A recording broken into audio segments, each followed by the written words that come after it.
One personal note tonight for us at ABC News. We are saddened today by the sudden and unexpected death of a colleague. Bill Milldyke, who was our Director of News Coverage for Europe, the Middle East, and Africa, died of a sudden heart attack this morning in London. Bill was only 46. He was a tireless worker, a man of strict standards. If we had to broadcast from almost anywhere in the world, Bill always seemed to know how. We worked together for many years. He was a master at handling us all when the chips were down and times were tough. We'll miss him, and we will miss his talents.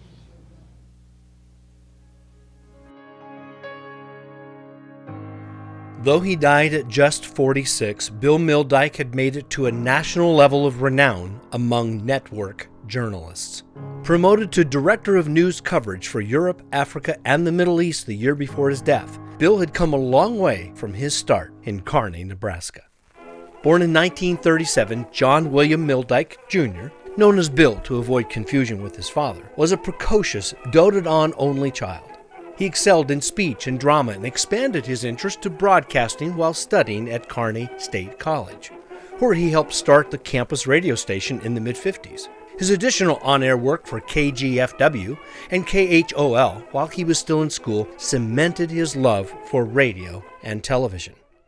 After graduating from Kearney State, Bill headed to the University of Nebraska in Lincoln, working for KFOR and KUON while completing the coursework for a master's in communications. He taught for a year at Wayne High School and then returned to Kearney, where he served as the news director for KHGI from 1960 to 62.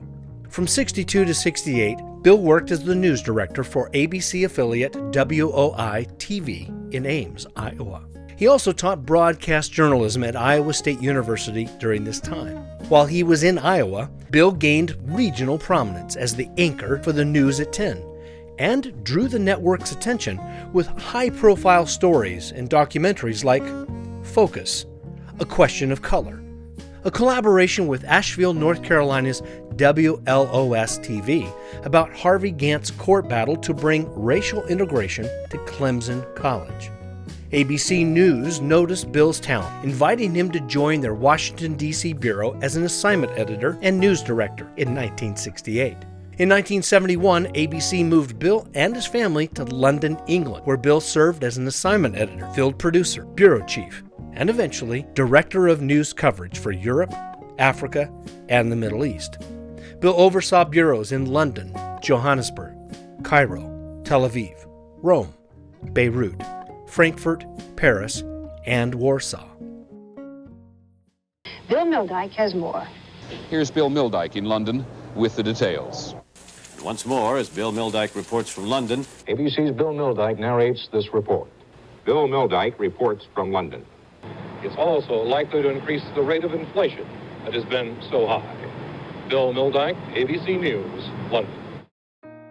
I was a producer in London with Bill. Once when he was on assignment in Dhaka, Bangladesh, covering a now forgotten war. Also in the hotel was his adversary from CBS.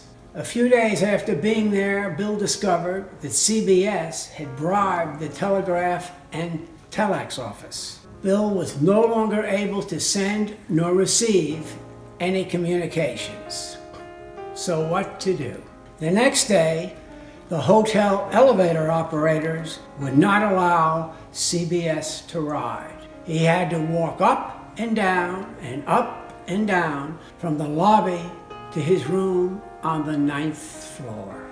Later that afternoon, an uneasy truce was arranged. Bill was a good man and a good producer.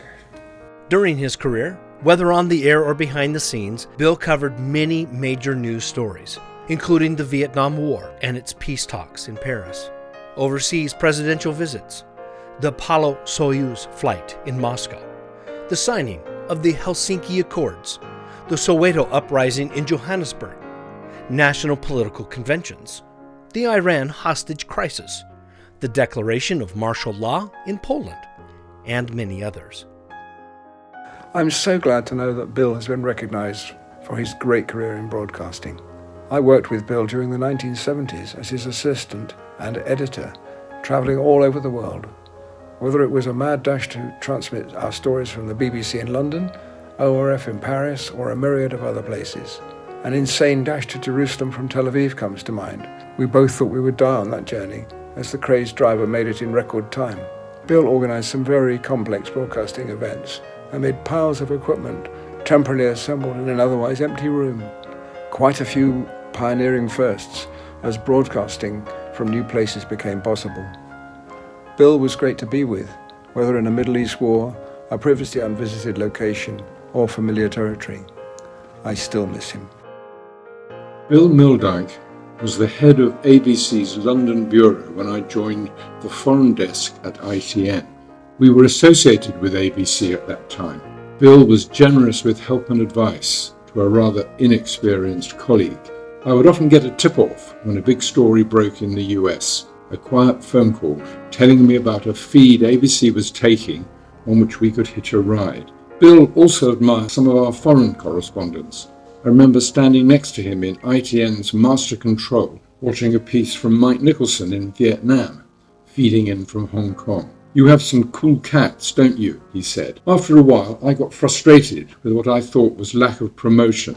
I asked Bill out for lunch to see whether he thought there was any point in approaching ABC for a job. Bill fixed for me to see the head honcho next time I was in New York.